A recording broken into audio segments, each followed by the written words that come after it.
अस्सलाम वालेकुम प्यारे बच्चों। आज हमें क्लास 7th में जोग्राफी में human environment settlement transport and communication पढ़ना है। In chapter 1 you have learned that early human beings depended entirely in nature for food, clothing and shelter। जैसे आपको पता है जो कदीम इंसान था वो टोटली डिपेंडेंट था, उसका दारमदार था जो नेचर में फूड क्लोथिंग थी शेल्टर था उसी पे वो उसका दारमदार था। But with time they learned new skills to grow food, build homes and develop better means of transport and communication। लेकिन वक्त गुजरने के साथ साथ उन्होंने नया हुनर सीखा, फूड उगाने का, होम्स बिल्ड करने का, घर बनाने का and develop better means of transport और ट्रांसपोर्ट को भी बेटर बनाने का एंड कम्युनिकेशन और जो हमारा कम्युनिकेशन है। In this way they modified the environment where they lived. इस तरीके से क्या हुआ, उन्होंने मॉडिफाई किया एनवायरनमेंट को, ये उन्होंने मॉडिफाई किया एनवायरनमेंट को वेयर दे, यानी कि चेंज उसमें लाई, बदलाव उसमें लाई। तो ऐसे उन्होंने चेंज किया। अब हमें ये है सेटलमेंट। सेटलमेंट और the places, settlement or the places where people build their homes। settlement वो है जहाँ लोग अपने घर को बनाते हैं। early human beings lived on trees। जो early human beings थे वो trees पे रहते थे। आपको पता है वो trees पे रहते थे, caves पे रहते थे। when they started to grow crops, जो ही उन्होंने शुरू किया फसल को उगाना, it became necessary to have a permanent home. इसलिए उनको एक बस्ती चाहिए थी, रहने की जगह चाहिए थी जो परमानेंट होनी चाहिए। होम घर, परमानेंट होम घर, मतलब जहाँ पे वो सेटल हो सके। The settlement grew near the river. जो सेटलमेंट हो गई वो रिवर के नज़दीक हो गई, मतलब उनने रहना शुरू किया नज़दीक रिवर के, क्योंकि वहाँ पे जो वैलीज़ थी जहाँ पे पानी अवेलेबल था और लैंड फर्टाइल थी, उन्होंने वहीं पे सेटलमेंट स्टार्ट किया, रहना स्टार्ट किया, अपने घर बनाने स्टार्ट किए, क्योंकि उनको उधर बेसिक नीड ज़रूरत थी। अच्छा, फिर क्या हुआ,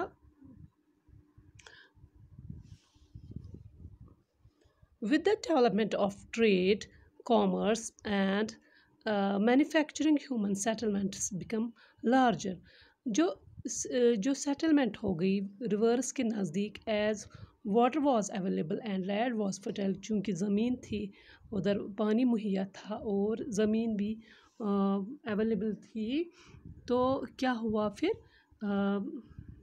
उससे क्या हुआ कि उनका रहना उधर ही ये हुआ, परमानेंट रहना हुआ उधर ही, क्योंकि उनको ज़रूरी रहना था, क्योंकि बेसिक नीड्स ज़रूरत थी, पानी की ज़रूरत थी, ताकि वो अपने ये जो सिविलाइजेशन को डेवलप करते। Manufacturing, commerce and manufacturing, human settlements became larger settlement flourished, क्योंकि इंडस्ट्रीज़ को पानी चाहिए था नियर रिवर वैलीज़, वो उसी पानी से उनको चला सकती थी। Do you recall the names of civilization that grew the banks of river Indus and Tigris, Nile and होंगी। आप लोगों को याद होगा जो यहाँ थी इंडस रिवर की जो सिविलाइजेशन, टिग्रिस की, नील की और होंगी, वो बहुत रिच थे, क्योंकि उनके पास इक्विपमेंट्स थे फसल उगाने के, नई टेक्निक थी ताकि वो डेवलप कर सके। सेटलमेंट्स कैन बी परमानेंट और टेम्परेरी। सेटलमेंट्स परमानेंट हो सकते हैं या temporary. Settlements which are occupied for a short time are called temporary settlements.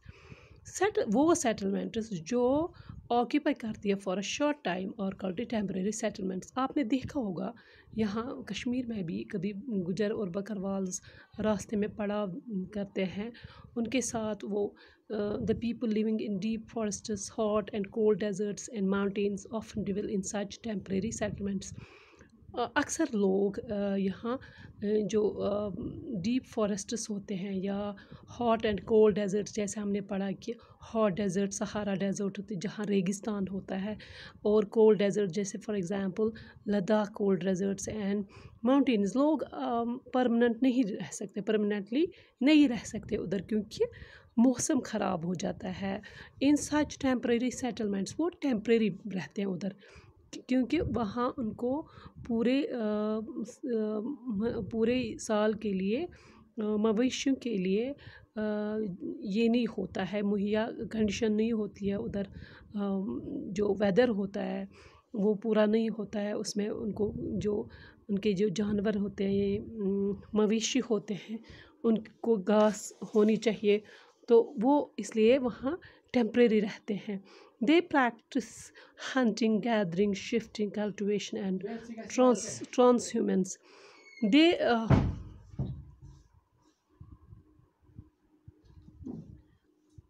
they practice hunting. वो hunting के लिए वो सीखते हैं, उनको प्रैक्टिस हो गई होती। ये आपने देखा होगा, ये इधर, हाँ बेटा अब हम कहाँ पहुँचे, इधर सेटलमेंट्स कैन बी परमानेंट और टेम्परेरी सेटलमेंट्स। ये हमने पढ़ा परमानेंट वो होता है जहाँ वो पड़ाव करते हैं, पूरा वो मकान बनाते हैं, लेकिन टेम्परेरी वो होता है जो शॉर्ट टाइम के लिए जाते हैं उधर, जैसे माउंटेन्स पे गुजरन बकरवाल्स, वो पूरा साल नहीं रह सकते उधर due to bad condition of weather, मतलब वहाँ उनको पूरे साल नहीं मिलता, वो जब मौसम ख़राब हो जाता है तो उनको वहाँ से निकलना पड़ता है, इसलिए वो प्रैक्टिस करते हैं, उनको प्रैक्टिस हो जाती है हंटिंग की, गैदरिंग की, शिफ्टिंग यानी कि सामान को बांधना, फिर शिफ्ट होना, फिर दूसरी जगह मतलब कल्टिवेशन करना। And however more and more settlements today are permanent settlements, लेकिन इसके बरक्स जो आज की सेटलमेंट्स है, रिहाइशी, वो परमानेंट है, क्योंकि in these settlements people build homes to live. इन रिहायशी जगह के पास लोग अपना घर बनाते हैं रहने के लिए, क्योंकि वो परमानेंट होता है। अब जहाँ पे पानी अवेलेबल हो, सॉइल फर्टाइल हो, बाकी बाकी जगह। और अब एक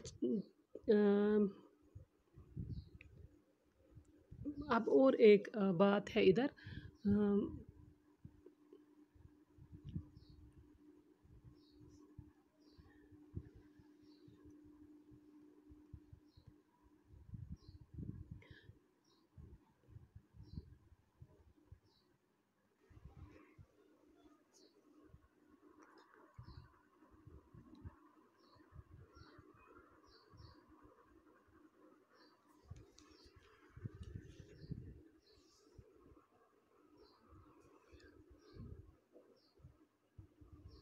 हाँ बेटा आप ये जो साइड में है जैसे ये मून जैसे बनाया है, डू यू नो, आप क्या आपको पता है, द प्लेस वेयर बिल्डिंग और a settlement develops is called it site.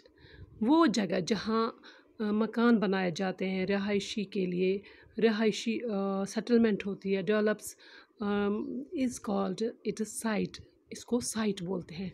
The natural conditions for selection of an ideal site are, जो natural conditions होती है इसके लिए selection of an ideal site, यानी कि जहाँ पे आप मकान बनाए, सेटल हो जाए, इसमें क्या होना चाहिए। देखो पहाड़ों पे हम मकान ही नहीं बना सकते, क्योंकि वहाँ मौसम ख़राब होता है, बहुत बर्फ़बारी होती है, इसलिए हम वहाँ नहीं रह सकते। इसलिए हमें होनी चाहिए वहाँ पे हमारा घर होना चाहिए जहाँ फेवरेबल क्लाइमेट हो। जैसे ये इधर बोलता है the natural conditions for selection of an ideal site, और क्या क्या होना चाहिए। Number 1 is favourable climate, availability of water, पानी मुहैया होना चाहिए, सूटेबल लैंड, लैंड अच्छा होना चाहिए, प्लेन होना चाहिए, फर्टाइल सॉइल होने चाहिए ताकि हम क्रॉप्स को ग्रो कर सके, तो अपनी नीड्स पूरी हो सके। तो ये आज का ये था, आज हमारा ये इंट्रोडक्शन था। इंशाल्लाह कल हम आगे पढ़ेंगे और क्वेश्चन आंसर भी करेंगे। अस्सलाम वालेकुम।